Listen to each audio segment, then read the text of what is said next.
नमस्कार। क्या केंद्र की एनडीए सरकार यूसीसी पर कानून बनाकर उसे संपूर्ण देश में लागू करेगी? चुनाव के पूर्व भाजपा ने अपने चुनावी घोषणा पत्र में यह वायदा किया था कि अगर वो तीसरी बार सत्ता में आती है तो यूसीसी पर कानून बनाकर उसे संपूर्ण देश में लागू करेगी।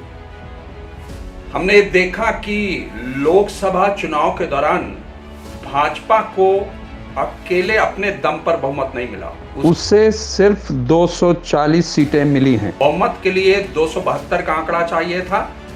हालांकि सहयोगी दलों के माध्यम से एनडीए ने अपनी सरकार तो बना ली, लेकिन इसीलिए ये सबसे बड़ा सवाल उठ रहा है कि क्या पूर्ण बहुमत न मिलने के बावजूद भाजपा क्या यूसीसी पे कानून बनाएगी, उसे देश में लागू करेगी, और जो एनडीए के घटक दल हैं क्या यूसीसी कानून बनाने में उसकी मदद करेंगे, उसे लागू करेंगे?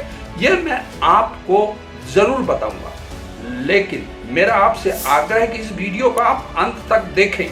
और एक अनुरोध और करना चाहूंगा, अगर आपने इस चैनल को अभी तक सब्सक्राइब नहीं किया है तो कृपया सब्सक्राइब कर दें और बेल आइकन अवश्य दबा दें। तो मित्रों, मैं बताना चाहता हूं कि हमने देखा कि इसी वर्ष भाजपा के नेतृत्व वाली उत्तराखंड सरकार ने यूसीसी पर एक कानून बनाया और कानून बनाने के बाद राष्ट्रपति की उसमें मंजूरी ली। राष्ट्रपति की मंजूरी लेना इसलिए जरूरी थी कि क्योंकि जो विवाह और संपत्ति संबंधी जो केंद्रीय कानून बने हुए हैं वो अगर यूसीसी किसी प्रदेश में लागू होता है तो वो नल एंड वॉइड हो जाएगा और यूसीसी कानून लागू हो जाएगा। तो राष्ट्रपति के मंजूरी के बाद जब यूसीसी कानून को उत्तराखंड सरकार ने लागू कर दिया तो उसी दौरान इस बात की प्रबल संभावना हो गई थी कि अगर भारतीय जनता पार्टी फिर से सरकार बनाती है तो वो यूसीसी कानून ला सकती है और उसे देश में लागू कर सकती है। और इस उत्तराखंड में जो यूसीसी लागू किया गया उसे इस रूप में देखा गया कि ये भाजपा ने एक तरीके से ट्रायल किया उस कानून का, उसके बाद उसे लेके आएगी।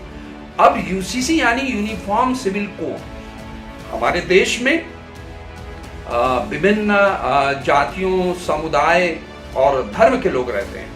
तो अब जो यूसीसी से आशय है कि किसी भी जाति, धर्म और लिंग का व्यक्ति है उसके लिए समान कानून होना चाहिए। अभी भारत में मुस्लिम, हिंदू और क्रिश्चियन समुदायों के लिए जो विवाह के, पुनर्विवाह के, संपत्ति के उत्तराधिकार के अलग अलग कानून बने हुए हैं। अगर यूसीसी कानून बनता है तो स्वाभाविक तौर पर जो अलग अलग कानून बने हुए हैं, जैसे मुस्लिम लॉ बोर्ड के अनुसार कई अलग अलग चीजें हैं पुनर्विवाह को लेके, तलाक को लेकर के, लेकिन यूसीसी अगर लागू होता है तो वो सभी पूर्व के कानून रद्द हो जाएंगे। और यूसीसी का मतलब एक, इसीलिए ये सवाल भी उठता रहा कि भाई देश के यदि नागरिक हैं तो एक देश के लिए एक विधान होना चाहिए, अलग अलग कानून सबके लिए क्यों? तो इसीलिए ये मांग भी होती रही है और भाजपा ने इसीलिए ये वायदा भी किया था अपने चुनावी घोषणा पत्र में। तो अब सवाल ये उठता है कि क्या भाजपा अपने उस चुनावी घोषणा पत्र को पूरा कर पाएगी? भारतीय संविधान में जो नीति निर्देशक तत्वों की चर्चा है उसके आर्टिकल 44 में कहा गया है कि यूनिफॉर्म सिविल कोड को लागू करना सरकार का दायित्व है। इसीलिए सभी की निगाहें इस बात पर टिकी हुई हैं कि क्या भारतीय जनता पार्टी यूसीसी पर बिल लाएगी, और खास तौर से जो भारतीय जनता पार्टी के सहयोगी दल हैं, एनडीए के जो घटक दल हैं, खास तौर से टीडीपी और जेडीयू, क्या वो आंख बंद कर यूसीसी के मामले में भारतीय जनता पार्टी का समर्थन करेंगे? केंद्रीय कानून एवं न्याय मंत्री अर्जुन राम मेघवाल कहते हैं कि यूसीसी लागू करने में कोई दिक्कत नहीं है। कुछ राज्यों ने इसे लागू करना भी शुरू कर दिया है, जैसे उत्तराखंड में ये कानून लागू हो गया है, गोवा में पहले से व्यवस्था है इसकी। तो ऐसी स्थिति में उनका कहना है कि यूसीसी जो है सहयोगी दलों के सहयोग से, और सरकार उनकी मजबूत है, उसको लागू करेंगे। लेकिन सबसे बड़ा सवाल एक बार फिर यही है कि क्या जो उसके सहयोगी दल हैं भारतीय जनता पार्टी के, क्या वो आंख मीच कर इस कानून को बनाने और लागू करने में मदद करेंगे? जेडीयू के जो वरिष्ठ नेता हैं केसी त्यागी, उनका कहना है कि जो भी काम होना चाहिए उसे करने में कोई दिक्कत नहीं है, लेकिन जो एनडीए के सहयोगी दल हैं उनके बीच में सर्वसम्मति बनाना और चर्चा करना बहुत आवश्यक है। मैं आपको ये भी बताना चाहूंगा कि देखिए, भारतीय जनता पार्टी अगर पूर्ण बहुमत से आती तो उसे यूसीसी कानून बनाने में कोई दिक्कत नहीं थी, अन्य दलों से पूछने की भी आवश्यकता नहीं थी, और वो उस पर कानून बना सकती थी और लागू कर सकती थी।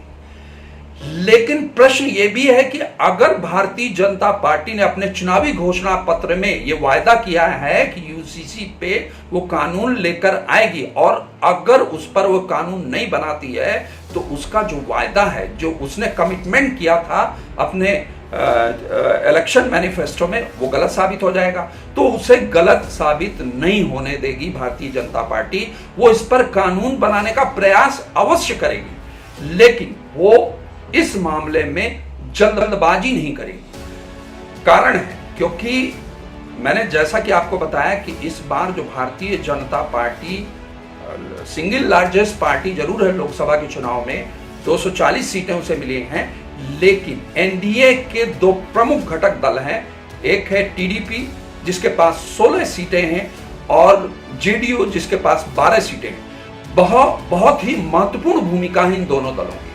तो उसे जब भी यूसीसी पे कानून लाना होगा तो इन दलों के साथ साथ इनके बीच में तो सर्वसम्मति बनानी होगी, चर्चा करनी होगी, साथ में जो अन्य उसके जो है एनडीए के घटक दल हैं उनसे भी बात करनी होगी, सर्वसम्मति बनानी होगी, तभी वो यूसीसी पर जो है बिल ला सकती है और पूरे देश में उसे लागू कर सकती है। आज के लिए बस इतना ही, फिर मिलते हैं एक नए मुद्दे के साथ।